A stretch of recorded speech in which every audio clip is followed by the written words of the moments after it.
a iniciar con esta segunda sesión, ¿no? Dentro de lo que se refiere al programa analítico correspondiente, ya que la primera sesión era exclusivamente de un abordaje a lo que respecta a la maestría. Entonces, vamos a iniciar con esta sesión y, como habíamos mencionado, dentro del programa analítico correspondiente, entonces estamos haciendo una introducción, lo que se refiere a la bioquímica clínica, referente específicamente a lo que es bioquímica clínica, y bueno, más adelante también vamos a hacer un pequeño análisis, una introducción también a lo que se refiere la parasitología. Entonces, hoy uno de los temas que vamos a abordar es el agua como un elemento elemental, y también vamos a ver los aminoácidos correspondientes. Entonces, comenzamos con esta presentación indicando que el agua es aquel componente químico que habíamos mencionado, es el más predominante en los organismos vivos, ¿no? Aproximadamente el 60% del peso corporal del ser humano es agua. Habíamos puesto un ejemplo de que una persona de aproximadamente 70 kilos tendría aproximadamente 36 litros de agua aproximadamente, ¿no es cierto? O 42 litros de agua, porque se multiplica 7 por 6, que sería 42 litros de agua aproximadamente en su organismo. Las propiedades singulares más o menos que tiene el agua incluyen una de las cosas, la capacidad de solvatar una amplia gama de moléculas. Vale decir que el agua fácilmente se va a poder unir a diferentes elementos. Se va a poder unir, y de esa manera el agua ha sido siempre uno de los solventes orgánicos muy, pero muy importantes, por su estructura bipolar, ¿no es cierto?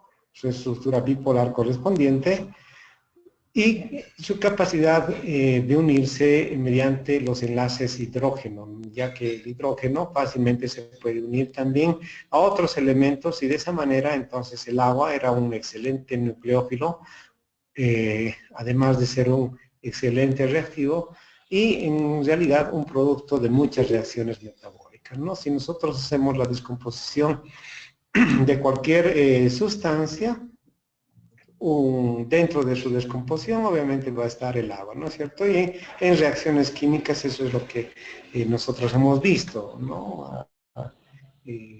La combinación de un cloruro de sodio más agua, por ejemplo, podíamos ver que esta daba un ácido correspondiente, o diferentes características, un metal con el agua o un no metal con el agua. Entonces tenían esas características de poderse combinar y dar una sal, un ácido, etcétera, ¿no es cierto? Entonces eran las características, por eso que el agua era uno de los elementos muy, pero muy vitales dentro de lo que es el organismo.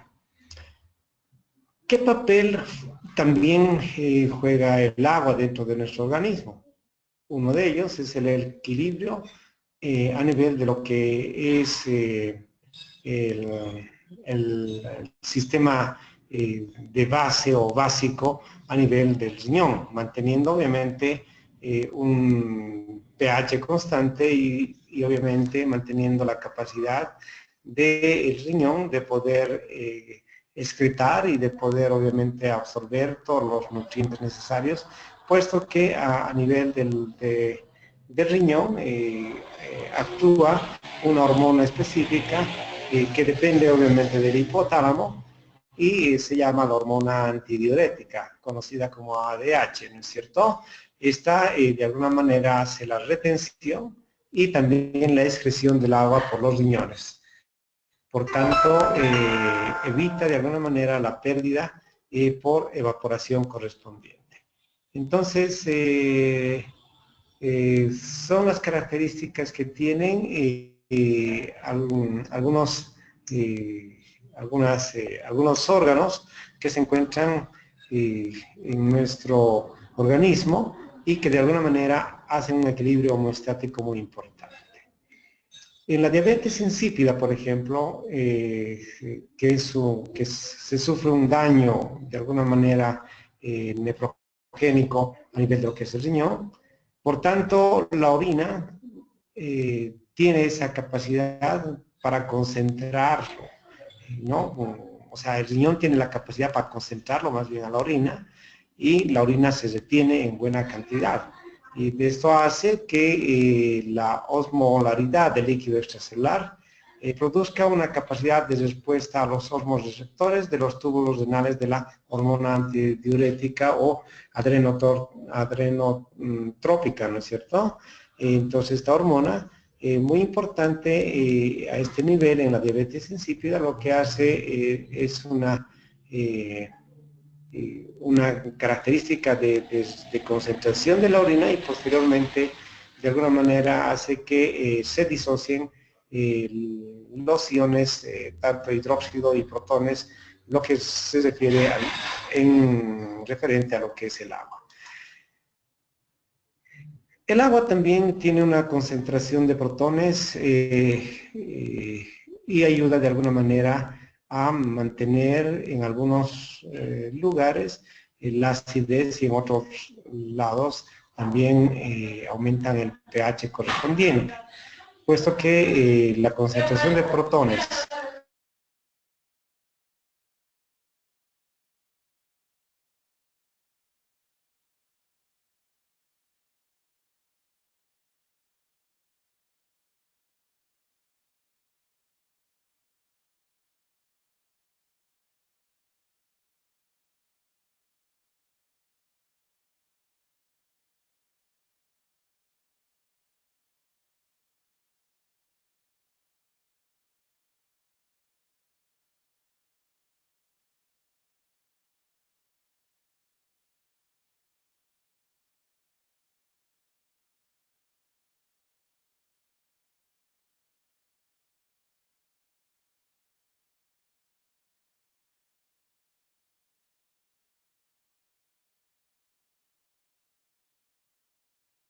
la concentración, tanto a nivel de los protones o a nivel de los ácidos, de alguna manera tenga relación con esto que es el pH, tanto a nivel de líquido extracelular como a nivel de líquido intracelular. Entonces, en el organismo, ¿sí? el equilibrio ácido básico está estable, es específico, pero cuando hay alguna alteración, obviamente lo que tenemos que hacer es tratar de verificar el pH, por ejemplo, de la sangre arterial a través de una gasometría, por ejemplo. Entonces podemos de alguna manera correlacionar si este paciente está en un proceso de acidosis o está en un proceso de alcalosis, ¿no? Entonces, por eso que nos interesa un poco siempre conocer el pH a nivel de lo que es distintas partes del organismo y bueno, obviamente en la sangre arterial, que es muy importante en relación con lo que es la sangre venosa. Entonces, cuando el pH sanguíneo es menor a 7.35, el paciente entra a una acidosis.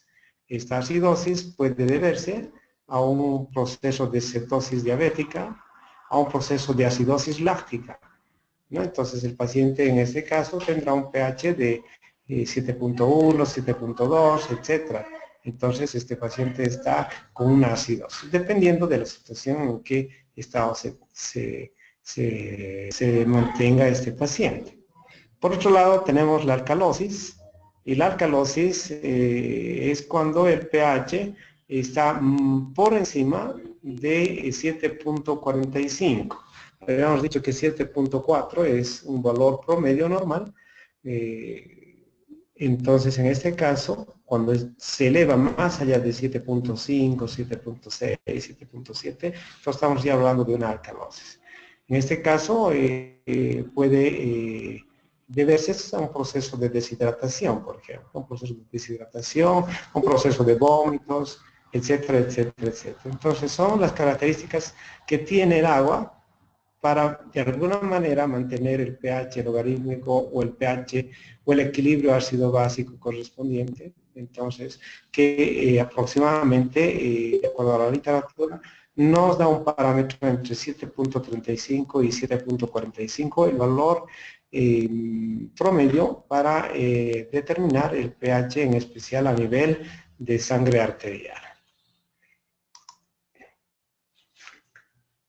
Pero una de las propiedades también muy importantes que tiene el agua es que el agua es un líquido, ¿no?, que nosotros podemos consumir en nuestros hogares, puesto que este es un líquido que se mantiene a una temperatura ambiente normal, ¿no? Entonces no necesita otras características como los puntos de fusión, los puntos de ebullición, que esto no es solamente son las propiedades térmicas del agua, ¿no es cierto? El agua, como ustedes conocen, se funde a 0 grados centígrados, más o menos comienza el punto de congelación, por ejemplo, y hierve a más de 100 grados centígrados, dependiendo esto siempre de la altura y todo lo demás. Entonces el agua, si se compara con moléculas parecidas de peso molecular semejante, tenemos un punto de fusión y un punto de ebullición totalmente elevado en este caso, ¿no? El agua tiene que hervir a más de 100 grados centígrados. Entonces, esta agua es un líquido que en la mayor parte de los procesos, en los intervalos de temperatura, ¿no?, el agua se encuentra en forma habitual sobre la superficie de la Tierra, ¿no? Son características que existen en cada ser humano. Entonces, solamente cuando hay un desequilibrio, entonces lo que ocurre estas características, ¿no? Estamos hablando específicamente de las propiedades térmicas del agua. De ahí que cuando el agua se une con muchos otros elementos, este enlace hidrógeno será responsable, pues, de algún comportamiento anómalo que exista a nivel de lo que es el agua como uno de los componentes térmicos muy importantes. Sabemos que cada molécula de agua puede formar enlaces con el hidrógeno, ¿sí? Los enlaces de hidrógeno además se pueden unir con otras moléculas de agua, que a su vez pueden formar enlaces de hidrógeno con otras moléculas de agua y otras moléculas de agua y otras moléculas. Entonces, de esta manera se va generando una cantidad enorme de moléculas unidas a través de estos puentes de hidrógeno correspondientes. Y cuando los enlaces de hidrógeno se forman con el agua en una cantidad o un número máximo más o menos de enlace, entonces el agua comienza su proceso de congelación y entonces el agua se convierte en hielo.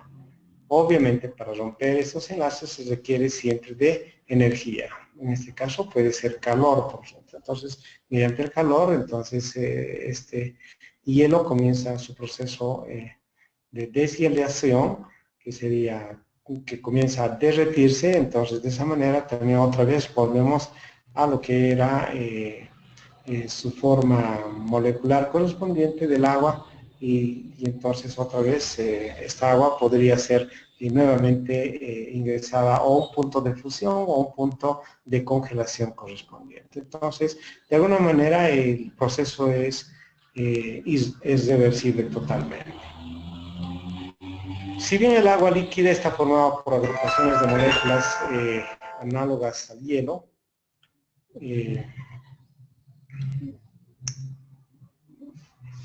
vemos también que al aumentar la temperatura, no solo el movimiento, sino las vibraciones de las moléculas de agua se aceleran y de tal manera se rompen entonces más enlaces de hidrógeno y de esa manera estas se van deteriorando y se van perdiendo. correspondiente. Entonces, son también características de que el agua puede sufrir algunos cambios importantes a nivel de nuestro sistema, ¿no? Entonces, el agua tiene estas características específicas relacionadas con su estado molecular correspondiente. Por otra parte, cuando el agua alcanza su punto de ebullición, las moléculas de agua también se liberan una de otra y estas se comienzan a vaporizar, ¿no? Y eso es lo que hemos visto cuando nosotros hacemos calentar un agua para un desayuno, por ejemplo. Entonces, este proceso de ebullición normalmente emite unos vapores, ¿no es cierto? Esos vapores también tienen la cantidad necesaria porque esas por condensación posteriormente se convierten nuevamente en agua correspondiente. Entonces el agua al final será un modulador entonces eficaz de la temperatura climática a través del calor de vaporización o también a su alta capacidad calorífica, ¿no? Puesto que el agua también tiene una energía y de alguna manera está relacionada con los cambios de temperatura de los grados Celsius correspondientes. Entonces, el agua, ¿no? Es un elemento fundamental que en nuestro organismo funciona de diferente forma, ¿no? De diferente forma funciona de alguna manera desde el punto de vista de la vaporización, desde el punto de vista de la capacidad calorífica, etc. Entonces el agua tiene una acción muy importante en nuestro organismo. Entre otras características, el agua, ¿qué hace específicamente en nuestro organismo? Regula o es un regulador, ¿no? Térmico muy importante en los seres humanos, ¿no? Entonces, esas son las características que tiene el agua, ¿no? Por eso que es importante que nosotros tengamos que consumir agua durante diferentes periodos, ¿no? Diferentes periodos durante el día, obviamente durante el día, en diferentes horarios, en diferentes lugares, etcétera, etcétera, etcétera. Entonces, el agua de alguna manera va a ayudar a la regulación entonces térmica de los seres vivos. En cuanto a su alta capacidad calorífica, sumada al elevado contenido de agua en la mayoría de los organismos, que más o menos es un 50% en algunos casos, y dependiendo obviamente de la especie, entonces el agua ayuda a mantener una temperatura interna del organismo muy estable, ¿no? Esa es una de las características que tiene también el agua. Por otra parte, la evaporización de alguna manera sirve en nuestro organismo como un mecanismo de enfriamiento. Entonces, si bien un organismo humano puede eliminar hasta 1200 gramos de agua cada día, en el aire inspirado, en el sudor, en la orina, entonces también esto hace que la pérdida de calor asociada puede también representar un 20% del calor total, generalizando siempre o generando algunos procesos metabólicos. Entonces el agua, desde el punto de vista de la conformación química, etcétera, el agua es un elemento que también ayuda a la regulación térmica correspondiente. ¿Cuáles son las propiedades disolventes del agua?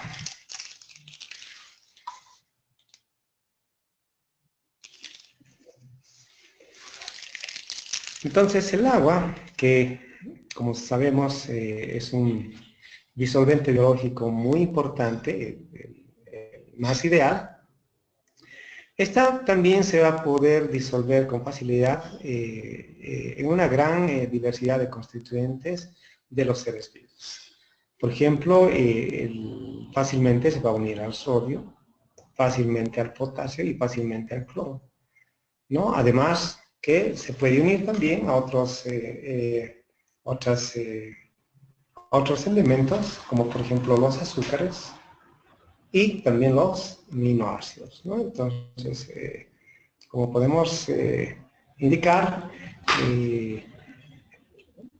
estos elementos, como sodio, potasio y cloro, de alguna manera se va a unir fácilmente con el agua, ¿no? Y por eso es que la capacidad, ¿no?, que tiene estos solventes o este disolvente que es el agua es muy buena a este nivel, ¿no? Por otra parte, también puede disolver otras sustancias como por ejemplo los lípidos, los aminoácidos, las supramoleculares, como por ejemplo las membranas, y obviamente diferentes otros procesos bioquímicos, por ejemplo el plegamiento de las proteínas. Entonces, el agua sigue siendo entonces una de las características más importantes para su formación unión. Por ejemplo, como el cloruro de sodio, que es otro elemento que también está unido en forma iónica muy importante, y entonces el agua también puede entrar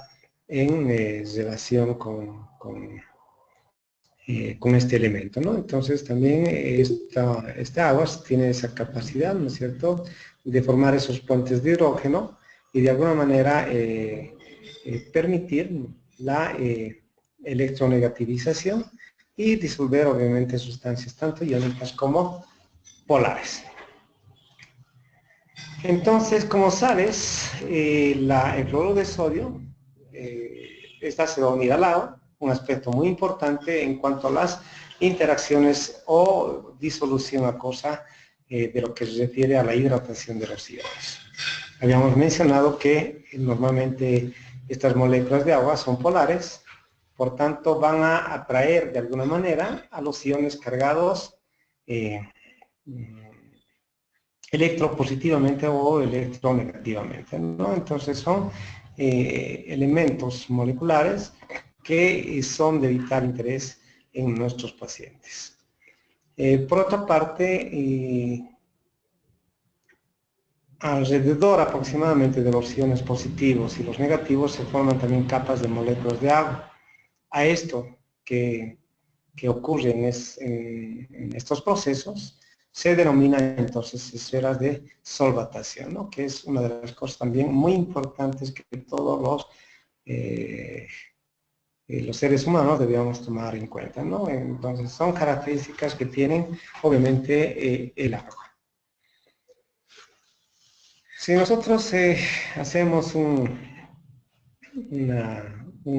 leve recordatorio de lo que hacemos todos los días, el consumo de un desayuno. Ese desayuno obviamente tendrá un agua y tendrá algunos disolventes, por ejemplo, que pueden formarse fácilmente. Por ejemplo, el azúcar, un café o un té, etc. De alguna manera fácilmente se van a poder unir, se van a poder disolver, ¿no?, estas moléculas que tienen esas características.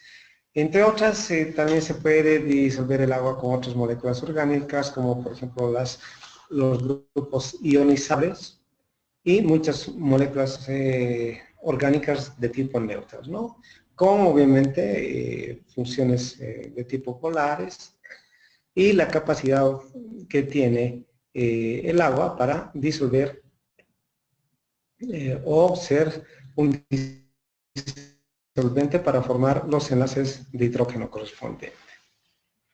Dichas asociaciones que se forman entre el agua y los grupos carbonilo y de los aldehídos o las cetonas también de alguna manera se interrelacionan con lo que es esta actividad que tiene el agua a través de sus moléculas polares. Entonces, por eso que el agua es muy fácilmente unirse con cualquier elemento. Entre otras características que tiene el agua, la constante dieléctrica, ¿no?, que de alguna manera determina la capacidad de un disolvente para reducir o atraer electrostáticamente entre estos elementos importantes que estamos tocando hoy, como es el agua. Entonces, el agua que si bien es un disolvente universal, por la variedad enorme que tiene sus sustancias iónicas y polares, entonces fácilmente se puede disolver o se puede encontrar en la constante dieléctrica del agua en relación con otros elementos, y de ahí vamos a ver que esta constante es realmente muy elevada, ¿no? Ya hemos dicho que hay que permanecer en un pH específico y la cantidad de moléculas que van atravesando, ¿no? Normalmente el sodio, ¿no?, tiene estas características de poder interactuar con cualquiera de los elementos, ¿no? Porque lo único que tiene que hacer es hacer un apareo correspondiente. Por ejemplo, en este caso, ¿no?, esta molécula de agua con otra molécula de agua, ¿no?, va a comenzar a aparearse con una cantidad específicamente del ion, en este caso el sodio, por ejemplo. Entonces se va a unir en forma covalente, y de esa manera entonces no solo esto ocurre en el organismo, sino ocurre otro de esto a este nivel, otro, etcétera, hasta que haya ese proceso de unión correspondiente, ¿no? Entonces el agua, que es el disolvente universal, tiene dentro de sus características una variabilidad de sustancias iónicas y polares que fácilmente se pueden disolver, y además por la capacidad que tiene el agua de tener una constante dieléctrica bastante elevada. ¿Ya? Entonces esas son las características del agua, que se puede unir fácilmente con el sodio, en este caso ya hemos mencionado, pero también se pueden unir con lo que son otros elementos como el cloro, por ejemplo. Bien, entonces las moléculas de agua obviamente se asocian con lo que es el ácido clorhídrico, y formar de alguna manera un componente muy importante también que sirve de equilibrio ácido-base en nuestro organismo. Entonces, como una pequeña introducción, hemos visto las características fundamentales que tiene el agua, ¿no es cierto? Vamos a revisar si estamos muy bien en el contacto, porque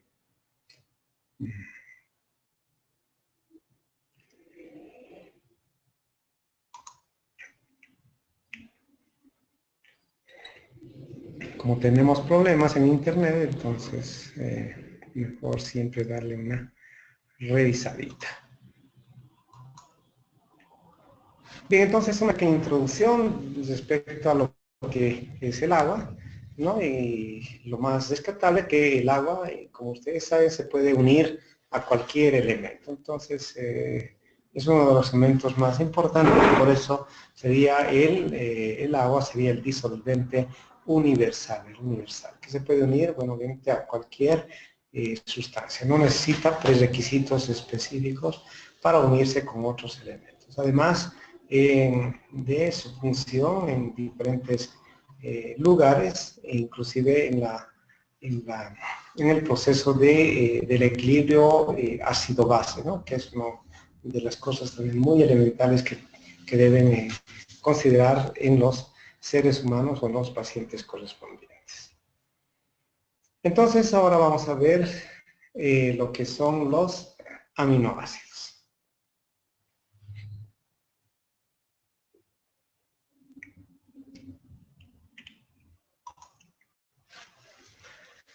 Muchos de ustedes ya deben conocer, han debido ver,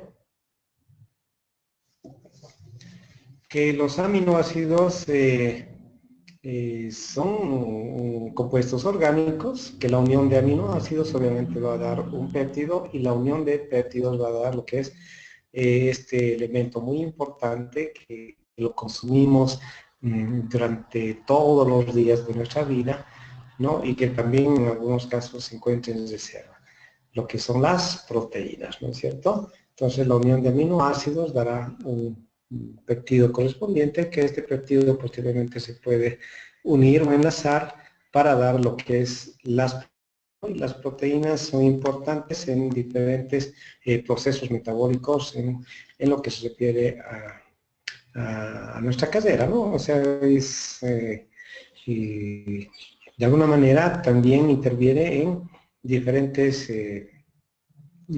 procesos bioquímicos, ¿no? Entonces de ahí que es importante determinar cada uno de estos elementos biomoleculares. Entonces los aminoácidos se conocen aquellos ácidos orgánicos, algunos de los cuales son componentes básicos de las proteínas.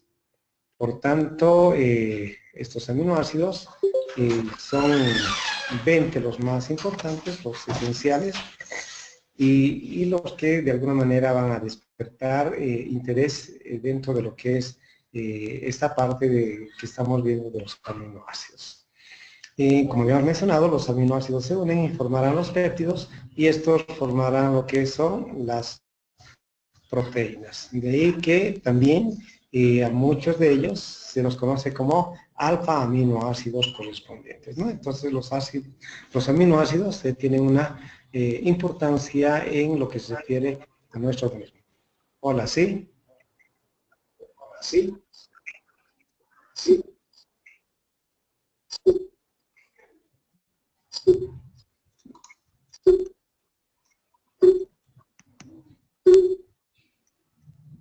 Bueno, ya vamos a continuar, por favor.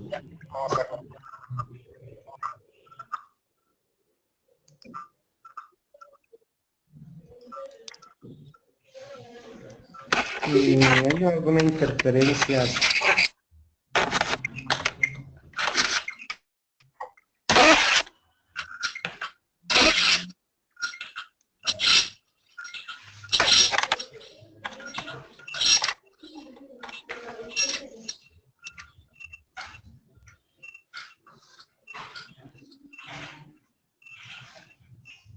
Hola. Hola.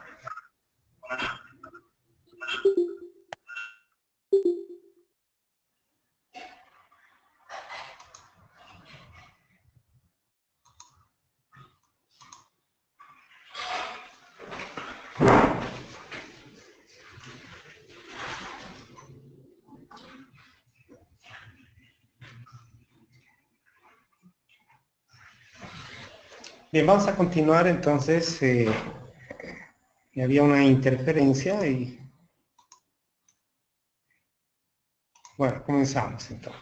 Entonces, estamos viendo los aminoácidos. Habíamos mencionado que los aminoácidos son parte primordial de lo que corresponde a nuestro organismo, y que estos están de alguna manera enlazados y formando lo que son los péptidos, y estos van a formar lo que es las proteínas, elemento esencial que necesita nuestro cuerpo para una serie de procesos metabólicos, procesos biosintéticos, etc. Entonces la hidrólisis más o menos de un polipéptido lo que va a generar entonces es la cantidad de aminoácidos correspondientes. A esto se denomina como composición de aminoácidos en la molécula. Estas moléculas contienen dentro de sus características los átomos de carbono central, de los al cual están unidos un grupo importante, ¿no? Ustedes ya saben que los aminoácidos en sus cadenas correspondientes tienen un grupo amino que se conoce como un grupo amino terminal, y un grupo carboxilo que también se conoce como grupo carboxilo terminal, ¿no? Que de alguna manera es la unión, ¿no? de un grupo amino con un grupo carboxilo, y al átomo de carbono correspondiente el átomo de hidrógeno y un grupo lateral correspondiente. Entonces, todas estas características que tienen los aminoácidos que nosotros conocemos desde el punto de vista bioquímico correspondiente. Entonces, los aminoácidos esenciales, que también nosotros conocemos, son 20 los que están específicamente en nuestro organismo, aunque uno de ellos muchas veces está disociado. Entonces, tenemos al ácido aspartico, al ácido glutámico, como los aminoácidos ácidos. Tenemos también unos otros aminoácidos, como la alanina, la arginina, la aspargina, la cisteína, la fenilalanina, ¿no? Y tenemos acá, obviamente, las abreviaciones correspondientes, que normalmente se abrevian siempre con 3 letras, no tanto con una letra, pero en alguna literatura también está con una letra. De ahí que se los he colocado esta presentación, esta diapositiva, para nuevamente recordar los aminoácidos y sus características, ¿no? Tenemos también la glicina, una muy importante, la glutamina, la histidina, la isoleucina y la leucina, que son aminoácidos muy importantes, lo mismo que la lisina, la prolina, la metionina, la tirosina, la treonina, el triptófano y la valina. Entonces, todos estos aminoácidos son aminoácidos esenciales que el organismo de alguna manera necesita para sus procesos biosintéticos correspondientes, ¿no? Entonces, ahí están los 20 aminoácidos más importantes que tiene nuestro organismo. Como habíamos mencionado, cada aminoácido, ¿sí?, es una molécula que está compuesta por un grupo amino terminal y un grupo carboxilo terminal, ¿no? Entonces son las características que tiene un aminoácido. Estos aminoácidos de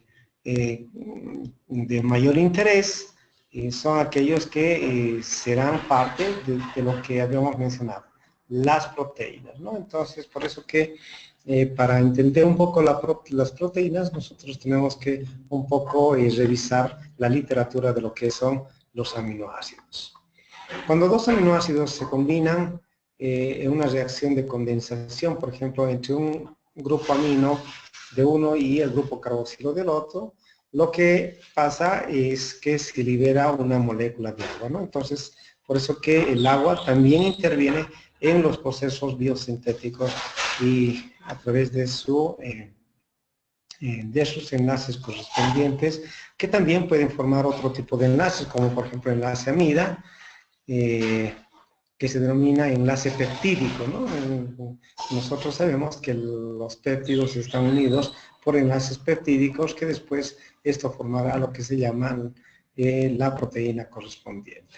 Entre otras cosas, también este enlace peptídico, ¿no es cierto?, puede de alguna manera formar uniones de péptidos, ¿sí? Por eso que la unión de dos péptidos realizarán lo que es un dipéptido, pero habrá también polipéptidos, o sea, por unión de varios, ¿no?, de varios péptidos correspondientes.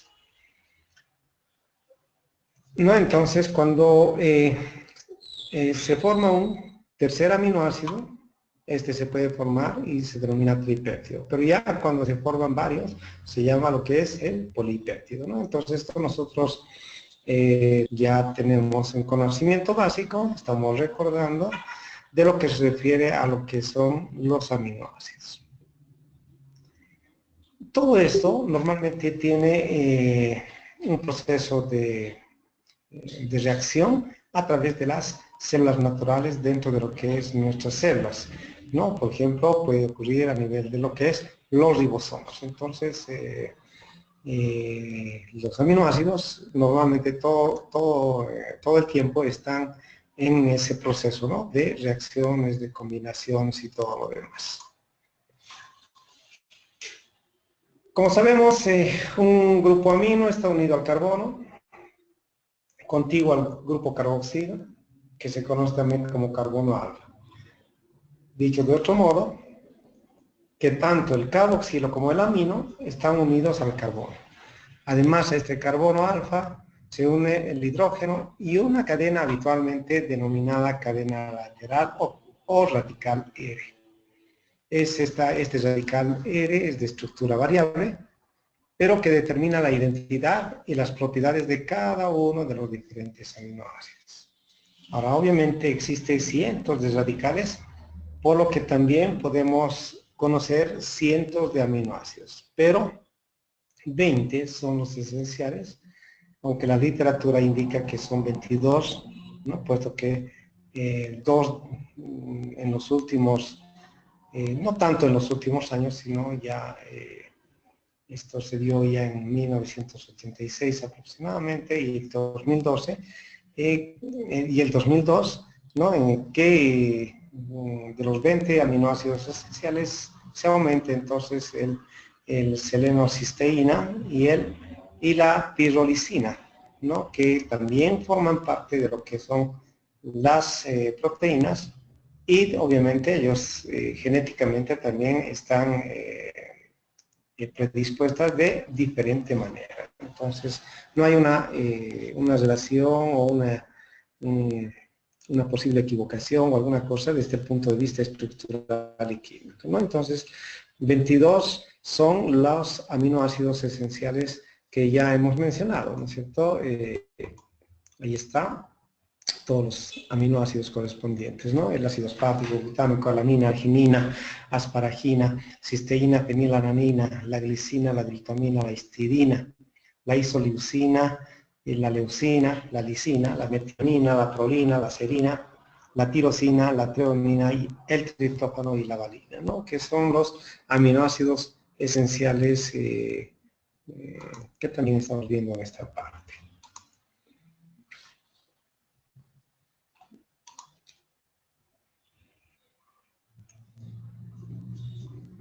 Como habíamos mencionado, la unión de varios aminoácidos va a dar lugar a unas cadenas llamadas péptidos o polipéptidos.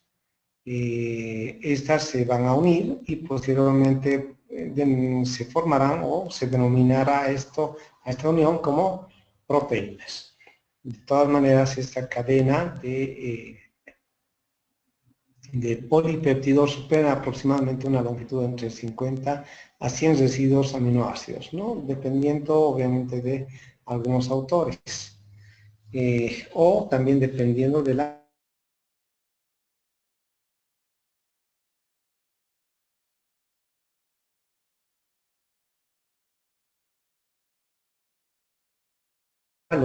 ¿no? Tiene el proceso de pesaje en cuanto se refiere a la masa molecular de cada aminoácido. Entonces, totalmente son diferentes cada aminoácido correspondiente. Obviamente, todos tienen un grupo amino y un grupo carboxilo.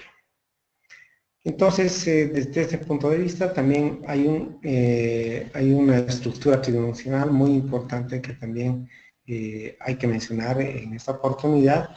Es referente a lo que los aminoácidos están totalmente unidos, ¿no? Entonces, nosotros podemos ver acá, los aminoácidos tienen enlaces covalentes o enlaces simples también, ¿no? Entonces, son algunas características que tienen, ¿no? Aquí el grupo correspondiente, y este sería uno de los elementos de un grupo amino terminal y el grupo carboxilo terminal, ¿no? Entonces, de esa manera se puede distinguir a los diferentes aminoácidos. Entonces, dentro de la estructura de un aminoácido, debemos tener en cuenta todas estas características, ¿no? Un aminoácido será una molécula orgánica con un grupo amino y un grupo carboxilo. ¿Ya? Entonces, primera cosa importante.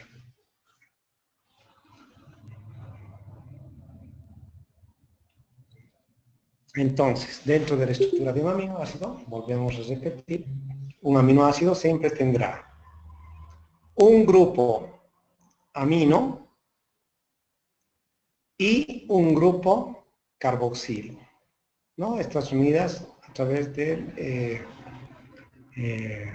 carbono correspondiente, ¿no? Entonces, de esa manera se unen y esta es una de las propiedades más importantes que tiene, o la única prácticamente, porque nunca puede estar, o nunca no puede estar más bien, o sea, un grupo carboxilo y un grupo amino correspondiente, ¿no? Entonces el carbono que está en esta parte puede unirse a 4. De hecho, se une a un grupo carboxilo y se unen a un grupo amino. Entonces acá se puede continuar con otras cadenas, o en esta parte también se puede continuar con otras cadenas, ¿no? Y entonces no se llamará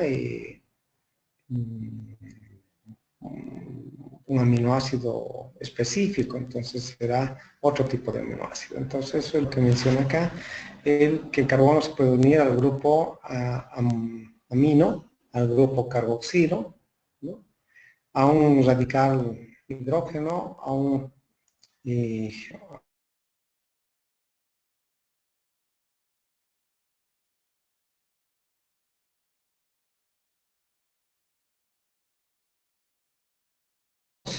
serán pues los monómeros que conforman estas proteínas, ¿no? Pero la unión de aminoácidos, ya hemos dicho, primero péptidos o polipéptidos, si es de 100, entonces se forma lo que es el organismo humano, ¿no? Entonces, son las características que tienen los 20 aminoácidos esenciales. Lo que es diferente es a nivel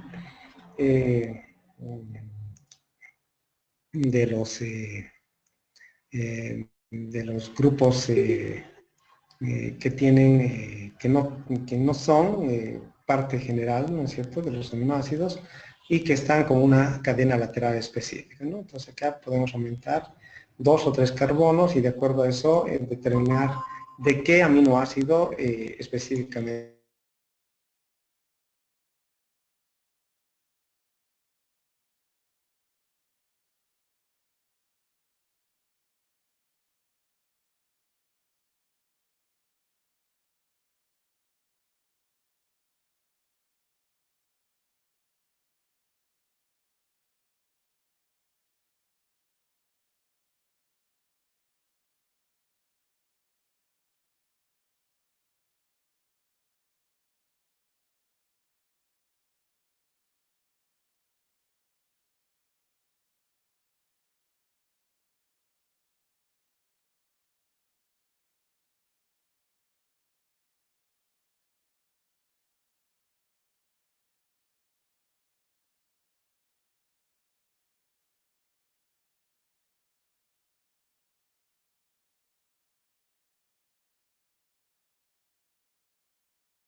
Entre otras características, la función de los aminoácidos es que funcionarán como polímeros cortos de aminoácidos, ¿no? Actuando en el sistema neuroendocrino, haciendo que los factores de liberación hormonal y neuromoduladores, ¿no?, de alguna manera funcionen y actúen a lo que es el sistema neuroendocrino que también nos interesa desde el punto de vista clínico, ¿no? Por otra parte, también actúa como un combustible y un precursor metabólico. Y por último, importante también su intervención en lo que es el equilibrio ácido-base, ¿no? Entonces, de acuerdo a esto, también los aminoácidos tienen su función muy importante en lo que se refiere a nuestro organismo, ¿no?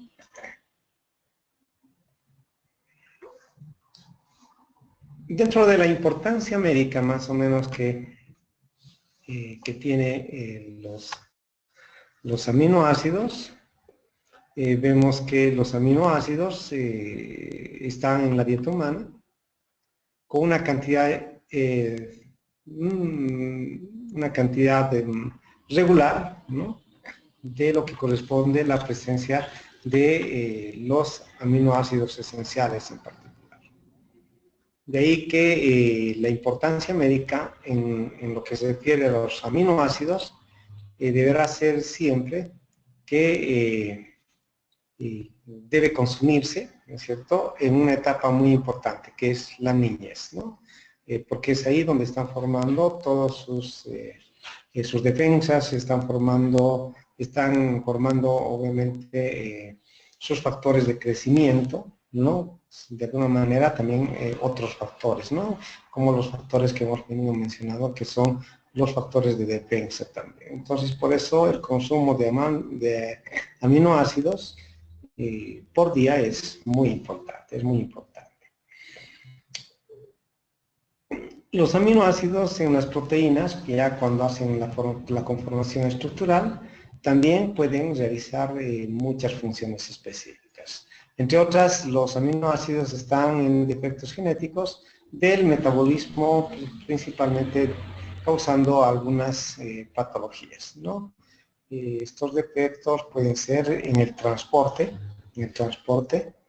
y también estos son aquellos que van a afectar o actuar en la transferencia nerviosa o en la transmisión nerviosa correspondiente. Entonces, como estamos viendo, los aminoácidos son también fundamentales en lo que se refiere a estos aportes nutricionales muy importantes que deberían tener en particular los niños para obviamente conservar su salud, ¿no? Entonces, son las características que tienen también algunos aminoácidos.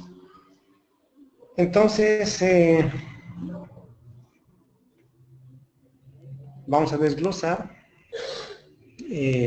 la actividad biológica correspondiente de lo que es los aminoácidos correspondientes, ¿no? Entonces vamos a hacer un pequeño desglose de las actividades biológicas que tienen los aminoácidos en los seres humanos, en especial, y en su función muy importante en diferentes partes de nuestro sistema y qué tipos de aminoácidos de alguna manera están actuando en estos procesos fisiológicos, ¿no? Sabemos que, por ejemplo, la glicina, el glutamato y el ácido aminobutírico, conocido como el GABA, aparte de la serotonina y la melatonina, son importantes neurotransmisores, ¿no? Entonces ahí está una de las características fundamentales que tiene nuestro organismo referente a lo que es los aminoácidos.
Bien, hay algún pequeño inconveniente, vamos a solucionarlo.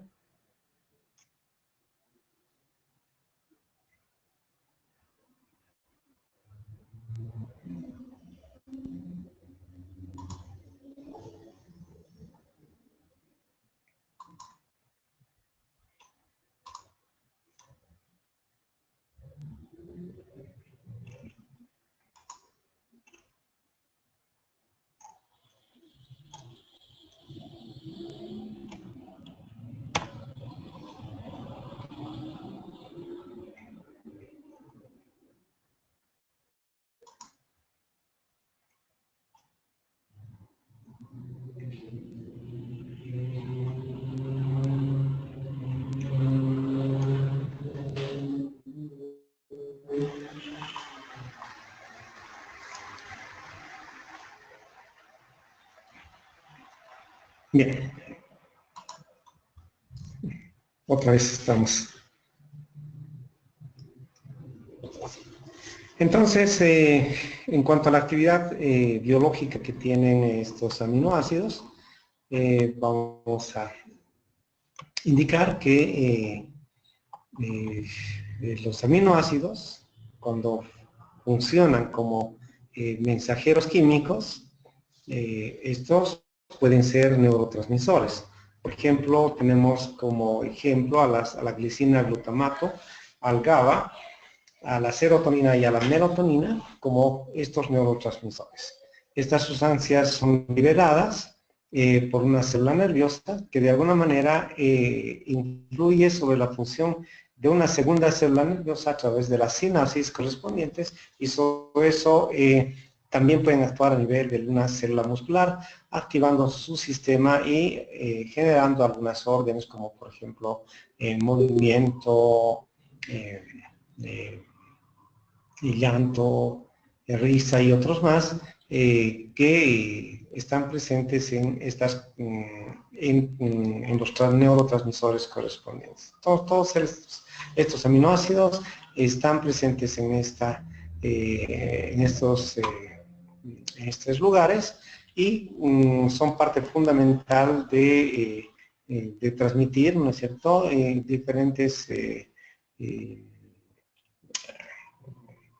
diferentes va a decir, bueno, no se me viene la palabra, como son neurotransmisores, entonces diferentes características, ¿no? Diferentes caracteres que van a tener estos elementos. Por eso que nuestra alimentación siempre debe ingresar todos estos elementos esenciales que corresponden a los aminoácidos, ¿no? Por eso que uno de los alimentos muy importantes que debe tener la alimentación por día son obviamente las proteínas, pero de alguna manera siempre consumimos proteínas de alguna manera durante el día.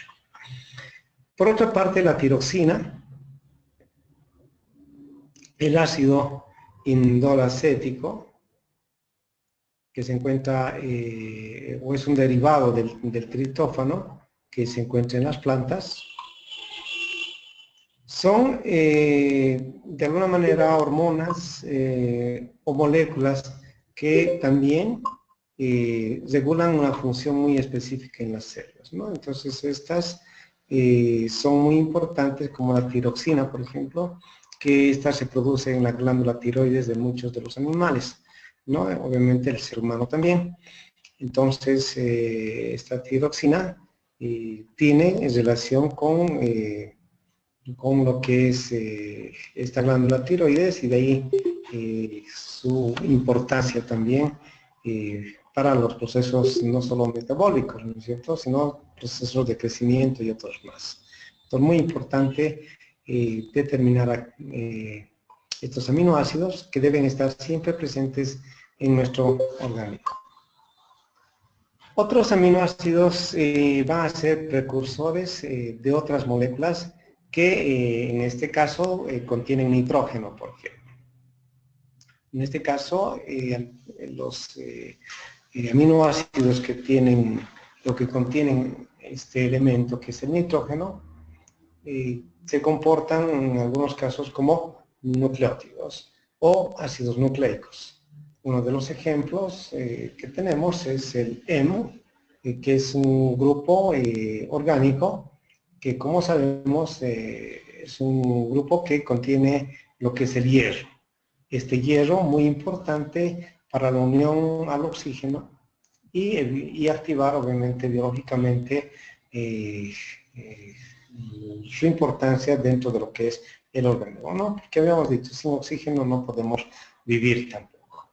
Entre otras características, en las plantas, la clorofila es un pigmento de importancia crucial en relación a lo que es la fotosíntesis, ¿no? Entonces también tiene su importancia necesaria referente a lo que es este aminoácido esencial también, ¿no? En especial lo que viene a ser algunos aminoácidos de importancia con presencia de nitrógeno en uno de sus grupos característicos. Otros aminoácidos actúan como intermediarios metabólicos. Tenemos como ejemplo la arginina, la citrulina y la ornitina, ¿no? Estos, por ejemplo, son componentes de la biosíntesis de la urea. ¿no? Entonces esta síntesis de urea, que viene a ser una molécula que se forma en el hígado de los vertebrados normalmente, ¿no? Entonces a nivel del hígado hay muchos procesos, no solamente los procesos de síntesis de urea o biosíntesis de urea, sino otros procesos más como la glucólisis, gluconeogénesis y otros más. Por eso que es uno de los lugares para activar de alguna manera uno de los principales mecanismos en referente a lo que son los desechos nitrogenados, ¿no? Entonces, estos desechos nitrogenados son los que se eliminan también durante todos los días en los diferentes pacientes, ¿no? Entonces sabemos que los aminoácidos también actúan como intermediarios metabólicos, como por ejemplo la arginina, como uno de los elementos más importantes. Algunos aminoácidos lo que van a hacer es realizar algunas modificaciones en las proteínas también. Estas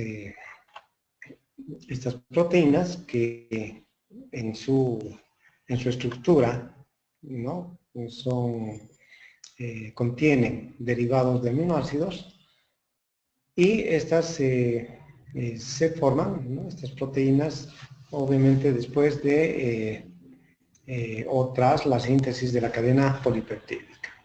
Entre estos aminoácidos modificables se encuentra el ácido carboxiglutámico, un residuo de aminoácido que se une al calcio y que se encuentra en la protrombina, una proteína utilizada en el proceso de la coagulación sanguínea. Entonces, los aminoácidos también tienen algunas funciones muy importantes a este nivel. Otros aminoácidos como la hidroxiprolina o la 5-hidroxilisina, que son componentes estructurales del colágeno, una de las proteínas más abundantes en el tejido conjuntivo. Estos suelen utilizarse por procesos de fosforilación de los aminoácidos, ya que contienen dentro de su estructura a lo que son aminoácidos esenciales muy importantes, como por ejemplo el hidroxilo, la serina, la treonina y la tirosina, ¿no es cierto? Entonces, importante, estos elementos serán en la síntesis de glucógeno a través de lo que es la enzima glucógeno sintetasa, ¿no? Que normalmente sí está fosforilizada. Entonces, solamente para determinar algunos de los ejemplos que tienen los aminoácidos en relación a las proteínas. Entonces, para poder determinar a los aminoácidos en laboratorio, nosotros tendríamos que hacer electroforesis, ¿no? Eso es una de las formas de cómo determinar a lo que es la presencia de un aminoácido en diferentes patologías, ¿no? Cuando se requiere y el paciente de repente tiene una azoemia muy importante, ¿no? Entonces el valor de nitrogenúrico es abundante, entonces en esos casos puede haber alguna relación, ¿no? O en otros procesos como en quemaduras también, donde también tiene relación mucho con lo que son las proteínas, ¿no? Entonces, para poder identificar a estos aminoácidos, vamos a utilizar algunos métodos específicos, pero los métodos más importantes, vuelvo a reiterar, son en base a lo que es la cromatografía. ¿Ya? Vamos entonces a mencionar todo esto.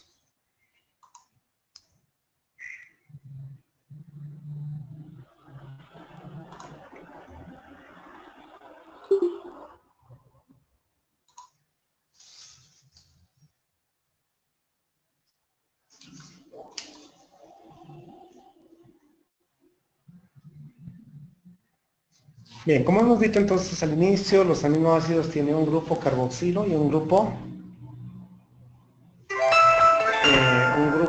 amino y un grupo carboxilo, ¿no es cierto? Entonces, para determinar a los aminoácidos, tenemos que conocer también que los aminoácidos se diferencian en aminoácidos polares y en aminoácidos no polares, ¿no? Entonces, aquellos que tienen la fácil capacidad de migración y otras que no tienen, como son las polares correspondientes por el intercambio electrostático correspondiente. Entonces, a medida que la fase móvil asciende por una de las capas, cuando hacemos una electroforesis, los componentes polares se asocian obviamente a algunos otros grupos polares del soporte y por ende entonces al solvente. De esa manera entonces se hace progresiva o se hace progresivamente menos polar y de acuerdo a eso entonces puede migrar hacia una de las partes del agua. En consecuencia, los aminoácidos se van a dividir en una fase estacionaria polar, una fase móvil menos polar, lo que se denomina cromatografía de repartición. ¿Ya? Entonces, para determinar, vuelvo a reiterar, a los aminoácidos tendríamos que hacer un proceso de cromatografía, ¿no? Esta sería una excelente opción para determinar algunos aminoácidos o el daño que tiene a nivel de lo que es el sistema correspondiente. Entonces, los aminoácidos no polares, como por ejemplo la leucina, la isolina,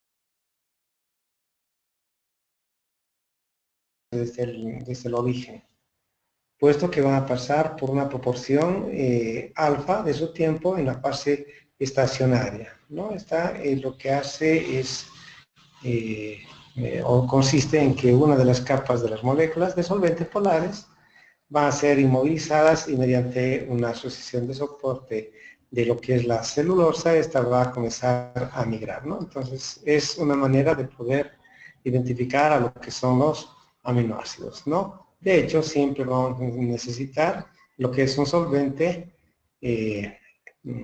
para que de alguna manera este también ayude a la migración de los aminoácidos. Y de esta manera, este solvente vamos a poderle dar además una coloración que lo podemos hacer con color púrpura y de esa manera poder determinar algunos aminoácidos como los alfa aminoácidos de color púrpura y por un color diferente como el color amarillo a lo que es la prolina, la hidroxiprolina y otros. Entonces de esta manera podemos nosotros identificar a los aminoácidos. Por último, entonces, tenemos lo que es la importancia de los aminoácidos en la nutrición, ¿no? Como ustedes saben y hemos dicho en esta parte, cuando hemos hablado de los aminoácidos, la relación que existe de los aminoácidos. Entonces, los aminoácidos será muy importante entonces en la nutrición.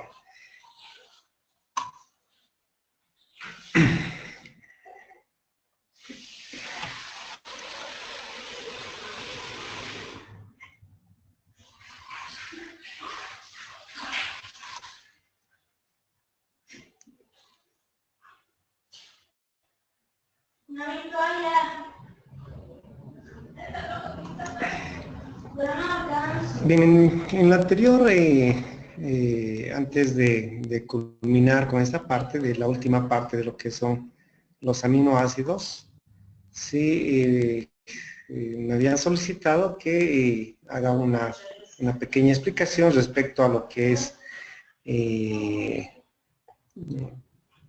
el avance teórico. Entonces, después de esto vamos a hacer una pequeña, voy a volver a reintentar o voy a volver a mencionar lo que es el temario correspondiente para este módulo, ¿no? Entonces, vamos a culminar con con lo que son la importancia de los aminoácidos en la nutrición. Entonces, como ustedes saben, la mayoría de las proteínas animales tienen una alta calidad que contienen aproximadamente 9 aminoácidos esenciales. De ahí que la falta de esta proteína de alguna manera también hace una deficiencia en estos aminoácidos.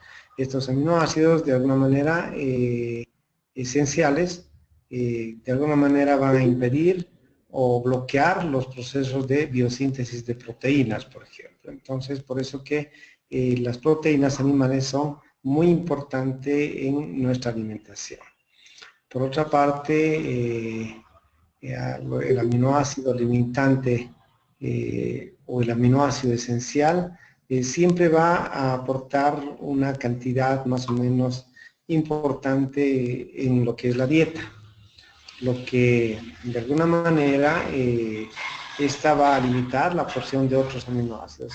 Y por eso que es necesario siempre el consumo de algunos alimentos que contengan lisina, metionina, por ejemplo, porque son los elementos esenciales que se puede aportar hasta en una mínima cantidad. Otras proteínas complementarias también es importante porque de alguna manera van a compensar también el déficit de aminoácidos esenciales, ¿no? Por eso que en una dieta tiene que ser una dieta mixta, obviamente de alta calidad, donde tenga una cantidad de X, ¿no es cierto?, de una proteína animal. Sin embargo, es importante también consumir no solamente cítricos, verduras, huevo, ¿no es cierto?, y otros elementos como leche, queso y algunas pastas más, ¿no? Que todos estos elementos son esenciales para el aporte de los aminoácidos en nuestro organismo, ¿no? En especial que tengan lisina, metionina como uno de los elementos esenciales dentro de lo que son los aminoácidos en la nutrición. Entonces, estos son algunas medidas muy importantes de lo que se refiere a los aminoácidos. Recordar entonces que los aminoácidos son esenciales y estos aminoácidos son importantes y tienen que estar en la dieta correspondiente, ¿no? Y bueno, en cuanto a la estructura, ya sabemos que la estructura tiene un grupo amino terminal y un grupo carboxilo terminal, sin el cual no sería un aminoácido ni sería ninguna estructura. Bueno, entonces, como habían solicitado el temario correspondiente, entonces voy a volver a indicar lo que es el programa analítico de esta maestría, que es maestría en bioquímica clínica y parasitología. De todas maneras, esto ya se les ha se ha dado en la primera clase y lo tienen seguramente grabado. De todas maneras, podemos ver la posibilidad de que yo pueda mandarles también a sus correos electrónicos. Entonces, lo que tendríamos que yo les voy a pasar por el WhatsApp hoy el correo electrónico. Entonces, lo que solamente tendrían que ustedes enviarme un saludo y indicarme su nombre correspondiente, y de acuerdo a eso yo les voy a juntarles en mi correo y voy a formar el grupo para que los trabajos o algunos otros o los foros que se va a realizar, no estos foros que se realizan normalmente son algunos temas que ustedes lo tienen que resolver en el lapso máximo de unas 2 o 3 sesiones. Máximo en una semana tienen que ustedes escribir y tienen que reportar en la página.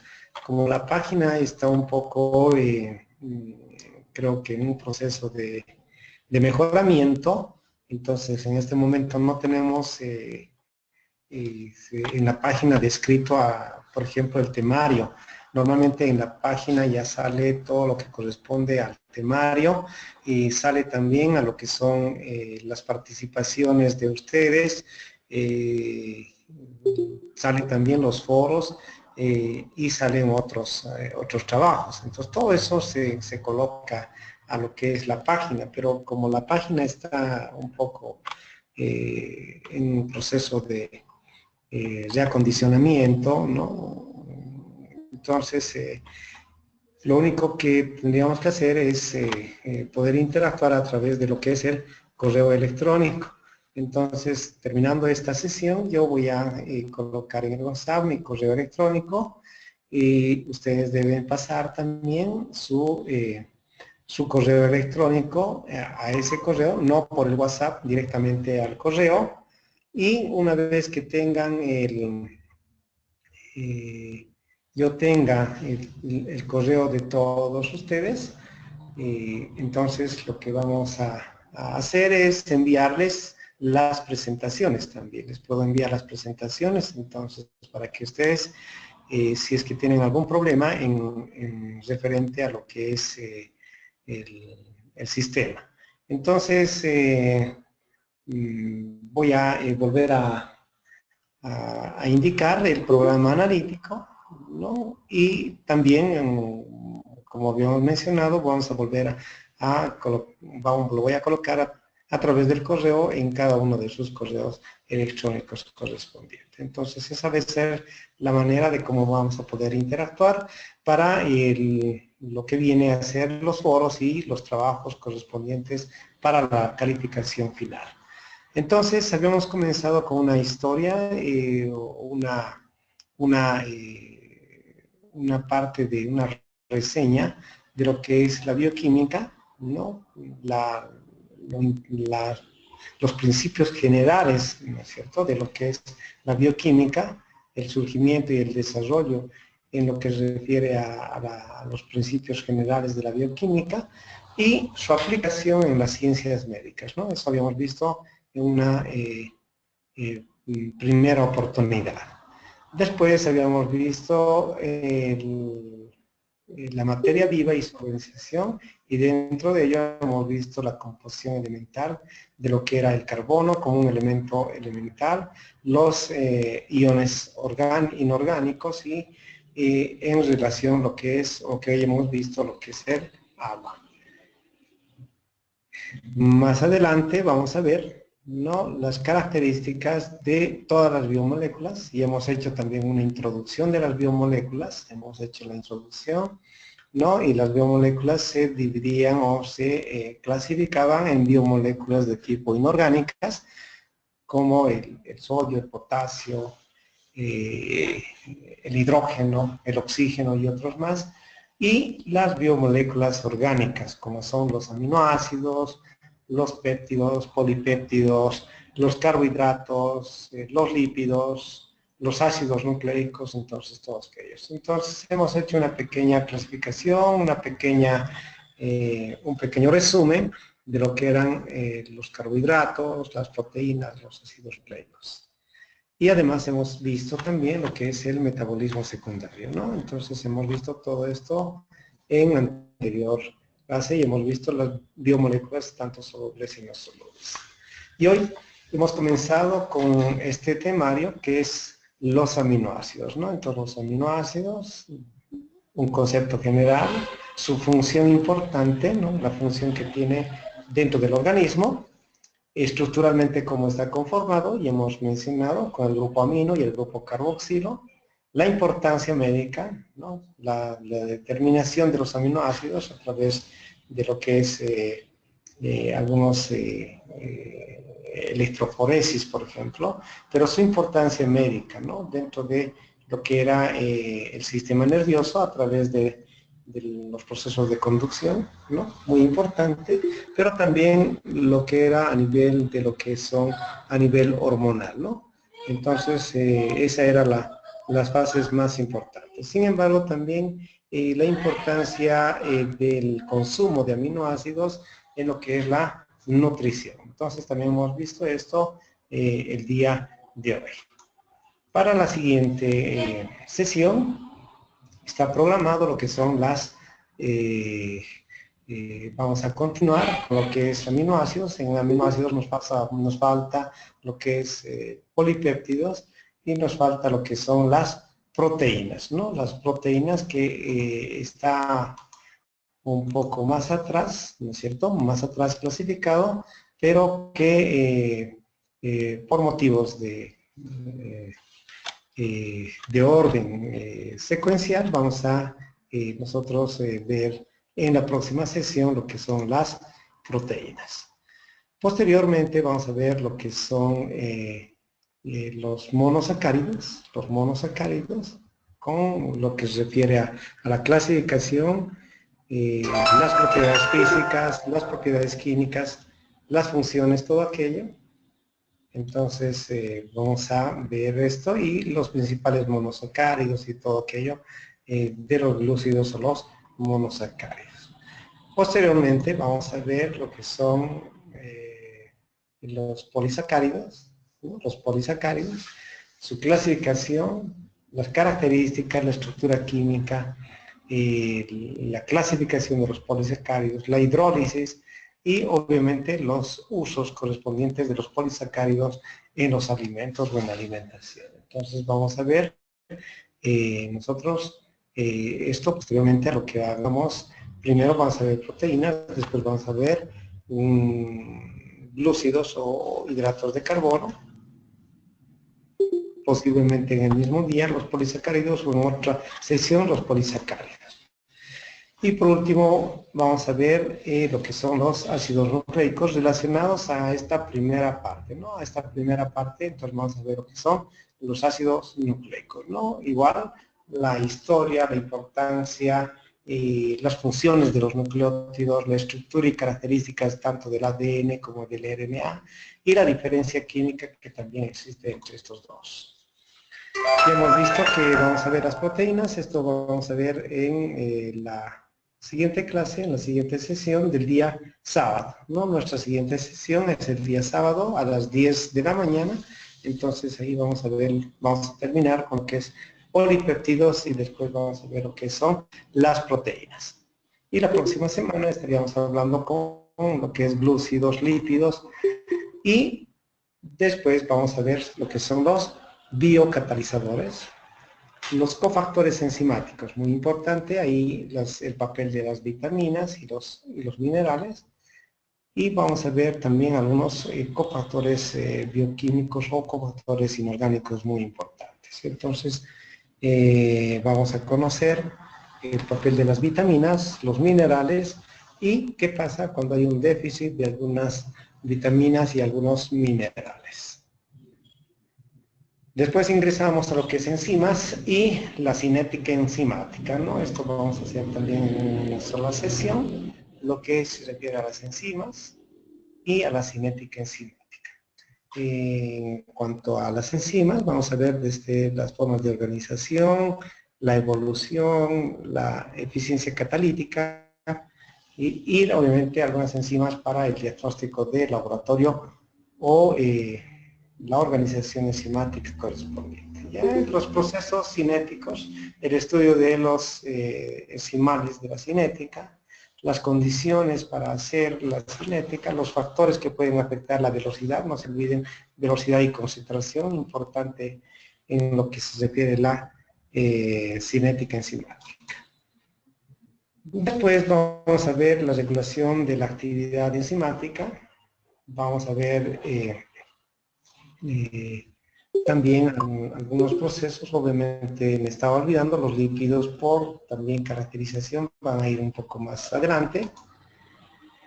Y por último tenemos lo que es la bioquímica especializada, ¿no? O sea, desde el punto de vista, un pequeño resumen vamos a ver de lo que es la sangre, tejido nervioso, muscular, adiposo, conectivo, etcétera, ¿no? Entonces, dentro de eso vamos a eh, ver como de alguna manera. Según vayamos pasando, entonces se le va a dictar los foros correspondientes. De todas maneras, los foros van a ser respecto a la primera parte que estamos viendo, como son aminoácidos, carbohidratos, proteínas, lípidos, ¿no? Entonces va a ser relacionado con esto, ¿no? En nuestro primer foro de debate. Después vemos lo que es el metabolismo bioquímico.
Un pequeño resumen respecto a los problemas actuales en bioquímica, ¿no? Porque este es un tema especial que se va a dar en otro semestre.